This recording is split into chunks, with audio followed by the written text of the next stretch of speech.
Happy Wednesday po sa ating lahat. Ako pong muli si Judea Baban from the Sanctuary Church Community Fellowship International. And welcome pong muli dito sa ating daily morning tilak. So, bago po tayo magsimula, manalangin po muna tayo.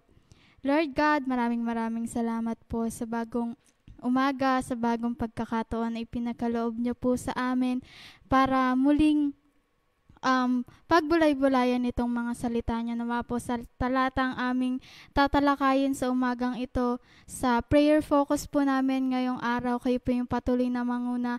Maging sensitive po kami sa mensahe nyo. Buksan po namin yung puso't isipan namin nang sa gayon ay maging sensitive kami sa boses mo, maging sensitive kami sa nais mong sabihin sa bawat isa sa amin. And nawa po, magkaroon talaga ng application ito sa pamumuhay namin, Lord God. Kaya, we entrust you, Lord God, itong araw na ito. Maraming pong salamat. In Jesus' name, amen and amen. So, ang ating focus verse po sa araw na ito ay magbumula po sa John 13, verse 34 to 35. Ang sabi po dito, sa English Standard Version, "A new commandment I give to you, that you love one another, just as I have loved you. You also are to love one another. By this all people will know that you are my disciples, if you have love for one another." And sabi po dito sa Amplified Version, sa verse 35 po, sinasabi po dito, "By this everyone will know that you are my disciples, if you have love and unselfish concern for one another." And this devotion po ay pinamagatan kong, "If we have love for one another." And our prayer focus po for today is pray for the opportunity to bring peace to others and ease their pain and bring hope.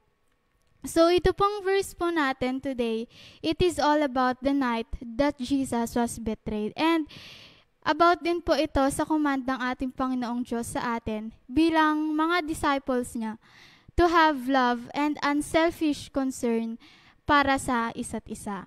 And sabi nga po that this is the distinguishing mark of a disciple ng ating Panginoong Diyos. This is how people will know that we are followers of Jesus Christ when they see our love and concern for each other and those around us. And so when we truly know Him and na-experience talaga natin yung unfailing love niya sa bawat isa sa atin, there should be a desire for every person we come in contact with to want to experience His love also. And di ba po yung theme nga po natin for this week is a community and unity. So unity po refers to the state of being united or working together towards a common goal. Unity fosters a sense of belonging which can enhance productivity and lead to the attainment of goals. Ibig sabihin po, for us to have a community in unity, ay we have to have love and unselfish concern for one another. Kumbaga, hindi lang sarili natin yung iniisip natin.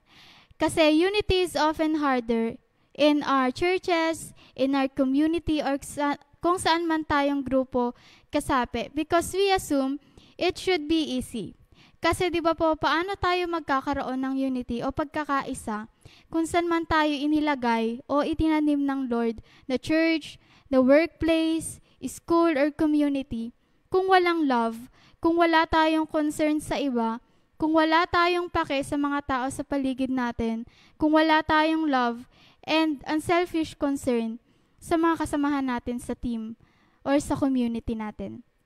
Kaya ngayon po, I will be sharing with you po yung 3 things or ways kung paano natin maipaparamdam yung love and unselfish concern natin for one another in order for us to have a unity. So unang-una po, bring peace. Sabi nga po, peace refers to the absence of conflict or violence. Ibig sabihin po, it is a vital component ng progress and ng development. Kasi kung wala pong peace, people are unable to focus on building a better future as they are constantly preoccupied sa pagdidil sa mga conflicts. Kaya sobrang importante po talaga sa isang organization or community to bring peace. Kasi through this po, we will be able to have a true meaning ng pagkakaroon ng unity or pagkakaisa. And we will be able na kumilos ng walang conflict. And sabi nga po, that it is essential or important to work together in harmony and promote or bring peace. And sabi nga po sa Colossians 3 verse 15, let the peace of Christ rule in your hearts, since as members of one body, you were called to peace and be thankful. So pangalawa po is their pain. Ibig sabihin po, to achieve unity within a group or community or sa church, it is important to address and alleviate yung suffering or discomfort that members of the group are experiencing.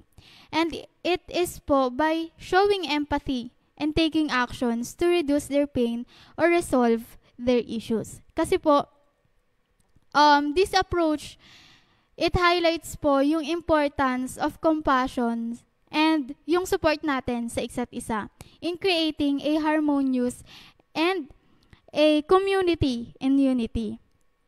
Sabi nga po sa 1 Peter 3 verse 8, finally all of you have unity of mind, sympathy, brotherly love, a tender heart, and a humble mind. So pangatlo po, lastly, bring hope. Kasi po truly, hope brings us together. Because meron nga po akong nabasa that when people are hopeful, they are more likely to work together harmoniously or nang may pagkakaisa. They also support each other and strive towards common goals. Pero wag po natin kalimutan that the source of our hope or our hope is in Christ Jesus and His unfailing love and promises sa bawat isa sa atin. And to conclude po, sabi nga po sa prayer focus po natin today, pray for the opportunity to bring peace to others, ease their pain, and bring hope. Na talagang when we love God, when our hearts are tuned to Him and His heart, then we will have His love for the people around us. And sabi nga po sa prayer focus natin for this week, di ba po na God calls His people to live in unity with each other. So it is important to do everything we can to live in harmony with everyone. So lastly po, if we have love for one another, we will bring peace to others. We will ease their pain and bring hope in order for us to have a community in unity. Manalangin po tayo. Panginoong Diyos, maraming salamat po sa mensahe niyo po sa amin ngayong umaga, that truly unity brings us together, na talagang pag may pagkakaisa, dito talaga nagiging maganda yung resulta ng pinaghirapan namin. Kaya Lord God, magkaroon talaga kami ng love sa bawat isa, nakasama namin sa team namin, nakasama namin sa church, Lord God, nakasama namin sa community, nang sa gayon ay mas mapadali, mas maging maganda yung resulta ng bawat ginagawa namin, lalong-lalo na kung ito'y para sa iyo lamang, Panginoong Diyos. Kaya talagang magkaroon kami ng love sa bawat isang kamiyembro namin, magkaroon kami ng unselfish care sa bawat isa sa amin, na katulad po ng pagmamahal niyo sa amin, ay ipamalas din po namin ito sa mga kasamahan namin, to the people around us. Kaya maraming salamat po sa reminder niyo po sa amin ngayong umagang ito. And we also pray din po sa prayer request po from Phase 9 Bagong Silang Satellite, na maging maayos yung result ng biopsy kay Judy Manaligod,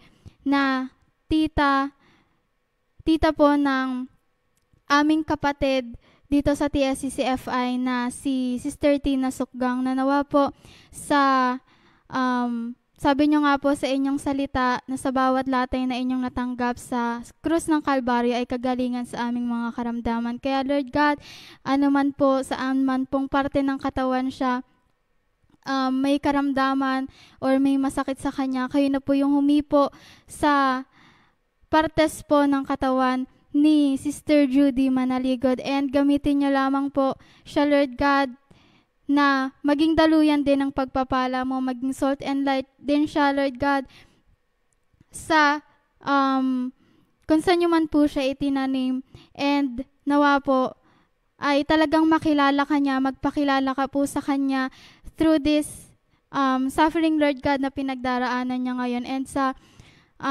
kagalingan na ipagkakaloob mo sa kanya ay maging kagamit-gamit din po ito sa kingdom mo. Kaya maraming salamat po sa umagang ito, sa pagkakataon na ipinagkaloob niyo po sa amin ngayong umagang ito. Kayo na po yung patuloy na bless sa patuloy na sumusubaybay ng aming morning tilaok. And ganun din po sa mga papasok pa sa school, sa work, Lord God.